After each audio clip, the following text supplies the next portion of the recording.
Now, as we mark Chernobyl's anniversary, many say the world has failed to learn the lessons on nuclear safety that the tragedy provided. We're now joined by Philip White from the Citizens Nuclear Information Centre for a little more insight on this century's most serious nuclear crisis. Of course, we're talking about Fukushima. Mr. White, Japan has announced that a 6-month plan to cover the reactors with a giant impenetrable dome and stop all radiation leaks for good. So perhaps it appears that the end of the crisis is finally in sight. The 6-month plan does not include an impenetrable dome.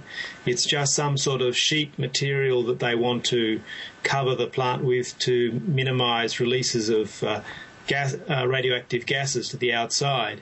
In the longer term, they're thinking of some sort of concrete building, putting it over the top, but that's not in this 6-month plan. And in fact, 6 months is very optimistic. I think they'll find it very difficult to achieve that. I don't think the end of the accident is in sight.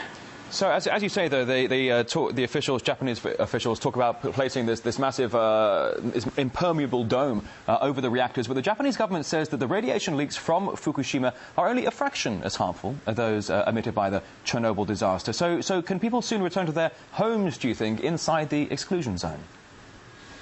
No, they've in fact just recently placed a ban on people returning to that area, certainly for the time being. So that has become what was a loose exclusion zone where people weren't allowed to stay, but they could sort of roam in and out from time to time.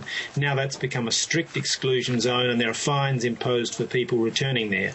I don't think they'll be returning there anytime soon, but I realise that the people who have been evacuated are desperately keen to get back to their homes. I think it will not be such an easy matter. So you say the upcoming sarcophagus they're going to put over the reactors is temporary. You're saying that people will not be able to return to their homes inside the exclusion zone for quite some time. But TEPCO, the operator of the Fukushima plant, has been involved in a number of scandals for falsifying safety reports on its reactors. If they lied about the cracks in their reactor vessels, could they be lying now, do you think? I wouldn't be surprised about anything with TEPCO. We don't particularly have specific proof that they've lied about things on this occasion, as far as I'm aware. There are a few areas that we're a bit worried about. For example, particularly in the early hours of the accident, how early did they actually lose coolant in that Unit 1, for example, and some of the other plants? There are a few areas that are still uncertain, and we think they might be covering up some details. But I think that'll all come out as time goes by. At this stage, it's more a matter of the analysis that they put on their data. They minimise the seriousness in all their statements, indicating they don't fully wish to recognise just how serious it is. So when you start to talk about the potential covering up of data here, let's discuss briefly here, as I'm running low on time, that the Japanese nuclear industry has developed a very close and cosy relationship with the government, a relationship that some call is too close. Would you agree that this has been an unhealthy relationship and should be changed?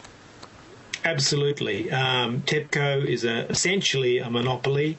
There are many people in government who are closely affiliated with TEPCO in one way or another, and the bureaucracy has never been strictly monitoring them. They've been more interested in promoting nuclear power, and there's been no independent monitoring. It's been the regulator and the promoter of nuclear power are all under the same umbrella agency.